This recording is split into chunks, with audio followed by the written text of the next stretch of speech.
Hello बच्चों, तो चलिए हम प्रश्न को देखते हैं और हमारा प्रश्न है विभिन्न पर्यावरणीय मैत्रीपूर्ण पदार्थ का उत्पादन जिसमें पर्यावरण में न्यूनतम प्रदूषण होता है क्या कहलाता है। ठीक है, तो इस प्रश्न को हल करेंगे और सबसे पहले इस प्रश्न की जो मुख्य अवधारणा है उसे हम यहाँ पर नोट कर लेंगे। तो यह जो प्रश्न है यह पर्यावरण प्रदूषण से है, इसीलिए हम इसकी जो मुख्य अवधारणा है वो यहाँ पर लिख लेते हैं, जो कि होगी पर्यावरण प्रदूषण। ठीक है, तो अब देखिए हमें प्रश्न में पूछा गया है कि यदि हम ऐसे मैत्रीपूर्ण पदार्थ का उत्पादन करें, ठीक है, ऐसे पदार्थ जिससे कि पर्यावरण का प्रदूषण कम से कम हो, तो इसे हम किस अन्य नाम से जानते हैं। ठीक है, तो अगर हम बात करें पर्यावरण प्रदूषण की, तो पर्यावरण प्रदूषण क्या होता है। पर्यावरण में जो हमारा पर्यावरण है उसमें कोई भी जहरीली या फिर कोई भी अनवांटेड चीज, ठीक है, यानी कि कोई अनचाही वस्तु या फिर पदार्थ का मिलना, ठीक है, अनचाही पदार्थ का मिश्रण होना, ठीक है, इसे ही पर्यावरण प्रदूषण के नाम से जानते हैं। यानी कि पर्यावरण में जब ऐसी चीजें मिल जाती हैं जो कि हमारे लिए अनचाही है या जहरीली है या जिससे पर्यावरण को हानि पहुंच रही है, तो इसे ही पर्यावरण का प्रदूषण कहते हैं।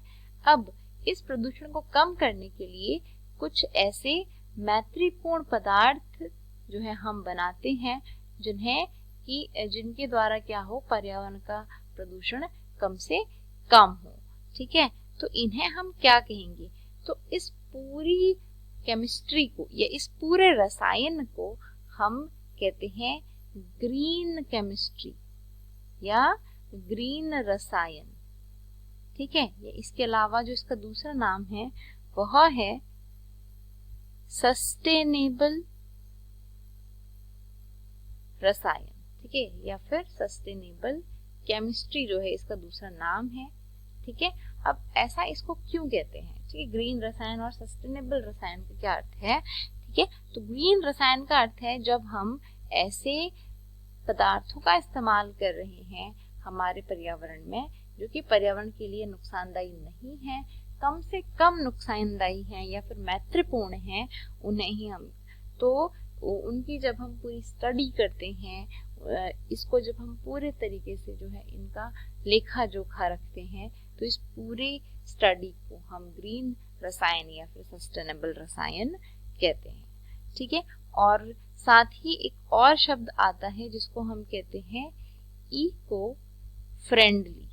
ठीक है, तो इको फ्रेंडली शब्द का भी यही मतलब है कि हम ऐसे पदार्थ इस्तेमाल कर रहे हैं जो कि एनवायरनमेंट के साथ क्या है, फ्रेंडली है, यानी कि एनवायरनमेंट को उनसे कोई भी नुकसान नहीं है, तो उसे ही हम इको फ्रेंडली कहते हैं। जैसे आज के समय हम क्या करते हैं, जितने भी जैविक पदार्थ हैं, ठीक है, यानी कि जैविक पदार्थ का अर्थ है जो कि आसानी से सड़ सकते हैं, गल सकते हैं, ठीक है, उसका इस्तेमाल ज्यादातर करते हैं। जो अजैव निम्नीकरणीय पदार्थ हैं उनका इस्तेमाल हम कम से कम करते हैं। ठीक है, जैव निम्नीकरणीय पदार्थों का इस्तेमाल हम करते हैं, इसे हम इको फ्रेंडली के नाम से जानते हैं, साथ ही ग्रीन रसायन या फिर सस्टेनेबल रसायन के नाम से जानते हैं। तो यही हमें प्रश्न में पूछा गया है कि जब हम ऐसे पदार्थों का इस्तेमाल करेंगे जो पर्यावरण के लिए जो है लाभदायक होंगे या फिर कम से कम नुकसानदायक होंगे, तो इसे हम क्या कहते हैं, तो इसे इन नामों से जानते हैं, ग्रीन रसायन, सस्टेनेबल रसायन या फिर इको फ्रेंडली। तो यही इस प्रश्न का सही उत्तर है। तो मैं आशा करती हूँ कि आपको उत्तर समझ में आया होगा। धन्यवाद।